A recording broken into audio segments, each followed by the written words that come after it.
సిద్ధార్థ్, శరత్ కుమార్, దేవయాని, మితా ప్రధాన పాత్రలో తెరకెక్కిన చిత్రం 3BHK. ఈ మూవీని శ్రీ గణేష్ తెరకెక్కించారు. అరుణ్ విశ్వ నిర్మించారనమాట. ప్రతి మిడిల్ క్లాస్ ఫ్యామిలీకి ఒక చిత్రం కనెక్ట్ అవుతుందని, ఎమోషన్స్ అద్భుతంగా ఉంటాయని యూనిట్ ప్రమోషన్స్లో కూడా చెప్పుకొచ్చారు. మరి ప్రమోషన్ చెప్పినట్టుగానే ఈ సినిమా కనెక్ట్ అవుతుందా, అసలు ఈ మూవీ కథ ఏంటి అన్నది ఈ రివ్యూలో చూసేద్దామా? So welcome to shoot and show. నేను మీ ప్రిన్స్ విజయ్.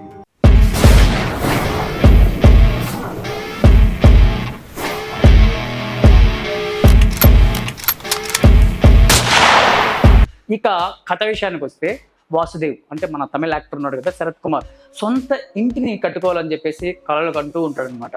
ఆ కళకు భార్య శాంతి అంటే మన తమిళ యాక్టర్ దేవయాని కూడా దానికి తోడుగా నిలుస్తుంది. ఇక వాసుదేవ్ పిల్లలు ప్రభు అంటే మన సిద్ధార్థ హీరో ఉన్నాడు కదా, అతను ఆర్తి అంటే మిఠాయి రఘునాథ్ సైతం అయితే వాళ్ళ తండ్రికి సహకరిస్తూ ఉంటారు. అయితే కొడుక్కి తన పరిస్థితి రాకూడదని శక్తికి మించి వాసుదేవ్ చదివిస్తూనే ఉంటాడు పిల్లల్ని. ఆఫీస్ లో క్లర్క్ గా పాత పద్ధతిని అవలంబిస్తూనే పని చేసే వాసుదేవ్ సొంత ఇంటి కలను నెరవేర్చుకుందామని చూసిన ప్రతిసారి ఏదో ఒక ఎదురు దెబ్బ తగులుతూనే ఉంటుంది. అంతంత మాత్రంగానే చదువుకునే కొడుకు కోసం డబ్బులు పెట్టాల్సి వస్తుంది. మెకానికల్ ఇంజనీరింగ్ చదువుతాను అని ప్రభు అంటే ఐటీకి ఫ్యూచర్ ఉంటుందని డొనేషన్ కట్టి మరీ చదివిస్తాడు వాసుదేవ్.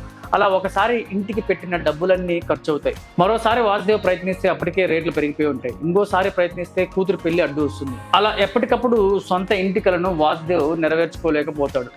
ఈ క్రమంలో ప్రభు తన తండ్రి కలను నెరవేరుస్తాడా? చిన్నప్పటి నుంచి కాంప్రమైజ్ అవుతూనే బతికే ప్రభు చివరికి ఏం చేస్తాడు? ఈ కథలో ఐశ్వర్య అంటే మన చైత్ర జే ఆచార్ పాత్ర ఏంటి? చివరకు ఈ ఫ్యామిలీ సొంత ఇంటి కళ నెరవేరుతుందా అన్నదే ఈ కథ. సో ఇక సొంత ఇల్లు కళ అనేది ప్రతి ఒక్కరికి ఉంటుంది. మరి ముఖ్యంగా చాలని జీతాలతో బతికే మిడిల్ క్లాస్ ఫ్యామిలీలకు అయితే సొంత ఇంటి కళ అనేది అందని ద్రాక్షలాగా ఉంటుందన్నమాట. ఇక కష్టాలు వెంటనే రావడం, అప్పుల్లో కూరుకుపోవడం, జీవితం అంతా అప్పుల్ని తీర్చలేక బరువును మోస్తూ ఉంటారు. భవిష్యత్తు గురించి ఆలోచిస్తూ వర్తమానాన్ని మర్చిపోతూ ఉంటారు. అలాంటి వారికి ఈ చిత్రం ఎక్కువగా కనెక్ట్ అవుతుందని నేను చెప్తున్నాను అనమాట. ప్రజెంట్ లో బతకడం, ప్రజెంట్ ను ఆస్వాదించడం ముఖ్యమైనదని ఈ చిత్రం అయితే మనకు చెప్తుంది.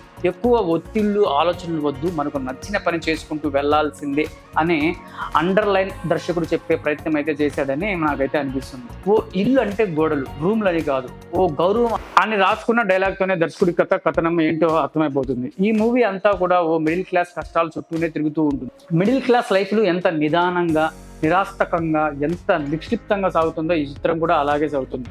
ఇది ఒక సినిమాలో అనిపించదు, జీవితంలో అనిపిస్తుంది. ఇక మిడిల్ క్లాస్ లైఫ్ అంటే ఏదో చేయాలనుకుంటారో ఇంకేదో జరిగిపోతూ ఉంటుంది. కన్న కళలు విరుద్ధంగా జీవితం సాగుతూ ఉంటుంది. అన్నిటిని భరించి ముందుకు వెళ్తూ ఉంటారు. ఇందులో హీరో, విలన్ అనే పాత్రలు అయితే అసలు ఉండవు అనమాట. అన్ని పాత్రలు కూడా సహజంగానే పోతూ ఉంటాయి. శక్తికి మించి చదివించే తండ్రి, చదువు బుర్రకెక్కని కొడుకు, ఫ్యామిలీ కోసం త్యాగాలు చేసే కూతురు, ఎంతో కష్టాన్ని అయినా ఓర్చుకునే కుటుంబం కోసం కష్టపడే తల్లి, ఇదే ఈ చిత్రంలోని కుటుంబం. ఈ కుటుంబానికి ఉండే ఏకైక కళ సొంత ఇల్లు నెరవేర్చుకోవడమే అని చెప్పుకోవచ్చు అనమాట. ఇక ఫస్ట్ హాఫ్ అంతా కూడా చాలా సాదా సీదాగా నిదానంగా సాగుతూ ఉంటుంది. చాలా చోట్ల సీన్లు వస్తూనే ఉంటాయి, వెళ్తూనే ఉంటాయి, కానీ అంతగా ఎమోషన్స్ అయితే కనిపించవని నాకు అనిపించింది. కుటుంబం కోసం తండ్రి పడే తపన, తండ్రి కళలను అర్థం చేసుకునే కొడుక్కి మంచి మార్కులు కూడా రాకపోయినా కూడా పర్లేదులే అనే మాట తండ్రి, కుటుంబం కోసం నిలబడే కూతురు, కొడుకు, చాలా వరకు కథను మిడిల్ క్లాస్ ఫ్యామిలీకి ప్రతిబింబంగా చూపించాడైతే ఈ సినిమాలో దర్శకుడు. సెకండ్ హాఫ్ లో కాస్త హోప్ అయితే కనిపించింది నాకైతే. అప్పుడప్పుడే వాళ్ళ జీవితం ఒక ట్రాక్ లో ఎక్కుతుందనే సంతోషం అయితే ఆడియన్స్ కూడా కలుగుతుంది. అయితే మళ్ళీ అనుకోని మలుపులు, చివరి వరకు ఇలాంటి కళను నెరవేర్చుకుంటారా లేదా అనే పాయింట్ ను ఎంగేజ్మెంట్ గానే అయితే చూపించాడు సెకండ్ హాఫ్ లో. రోలింగ్ టైటిల్స్ పడుతుంటే కూడా వచ్చే సీన్లు అందరినీ ఆకట్టుకుంటాయి. అంతవరకు చిన్న చూపు చూసిన సొంత మనుషులు, మాట్లాడిన వ్యక్తులు కూడా వచ్చి మాట్లాడతారనమాట. ఈ సీన్లు చూస్తే సంతృప్తికరంగానే అనిపిస్తుంది అయితే నాకు. టెక్నికల్ గా చూసుకున్నట్టయితే ఈ చిత్రం అందరినీ బాగా ఆకట్టుకునేదని చెప్పుకోవచ్చు. విజువల్స్ సహజంగా ఉంటాయి, అంటే న్యాచురల్ గా ఉంటాయి. మ్యూజిక్ సహజంగా అనిపిస్తుంది, ఎక్కడ ఓవర్ గా బీజిఎం ఇచ్చినట్లు దీంట్లో అనిపించదు అనమాట. మాటలు కొన్ని చోట్ల అయితే బాగానే ఆకట్టుకున్నాయి. ఇల్లు అంటే గౌరవం అంటూ రాసిన కొన్ని డైలాగ్స్ గుండెనైతే తాగుతాయి అనమాట. సో నిర్మాణ పరంగా అయితే ఈ చిత్రం అయితే అందరినీ మెప్పిస్తుందని చెప్పుకోవచ్చు. నటుల విషయానికి వస్తే, ఇక సిద్ధార్థ తన పాత్రలో వేరియేషన్స్ అయితే చూపించాడని చెప్పుకోవచ్చు. లుక్స్ పరంగా చూసినా, నటన పరంగా చూసినా కూడా చాలా బాగానే ఉంది. స్కూల్, కాలేజ్, ఆఫీస్ అంటూ వాటికి తగినట్టుగా నటనలను పరిమితి అయితే ఇందులో చూపించాడు. ఇక శరత్ కుమార్ పాత్ర అయితే ప్రతి మిడిల్ క్లాస్ ఫాదర్ కు ప్రతిరూపంగా ఉంటుంది ఈ సినిమాలో. వాసుదేవ్ పాత్రలో శరత్ కుమార్ నటన అయితే ఈ సినిమాలో బాగానే ఆకట్టయిందని చెప్పుకోవచ్చు. శాంతి క్యారెక్టర్ లో దేవయానికి ఎక్కువ యాక్టింగ్ చేసే స్కోప్ గానీ స్పేస్ కానీ ఈ సినిమాలో అయితే దక్కలేదు. సినిమా అంతా ఒకే ఎక్స్ప్రెషన్ ఇచ్చినట్లుగా అనిపిస్తుంది ఈ సినిమాలో. ఆర్తి పాత్రలో మిఠా రఘునాథ్ అయితే కొంచెం మెప్పించింది. ఐశ్వర్యగా కాస్త తక్కువ స్పేస్ లభించిన చైత్ర ఆచార్ అందరిని అయితే ఆకట్టుకునింది. యోగి బాబు మన కామెడీ యాక్టర్ ఉన్నాడు కదా, కొన్ని చోట్ల అయితే నవ్విస్తాడబ్బా, కొంచెం బాగానే ఉంటుంది. మిగిలిన పాత్రధారులు కూడా కాస్త అయితే మెప్పించారు. మొత్తానికి అయితే 3 BHK సినిమా కాస్త నిదానంగానే సాగుతుంది, కానీ కొన్ని చోట్ల బోరింగ్ అనిపిస్తుంది అనమాట.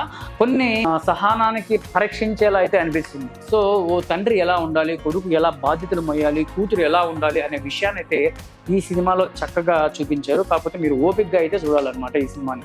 దీంట్లో ఎక్కడ ఎలాంటి ఎమోషన్స్ అయితే కనిపించవు, ఐటెం సాంగ్స్ కూడా కనిపించవు.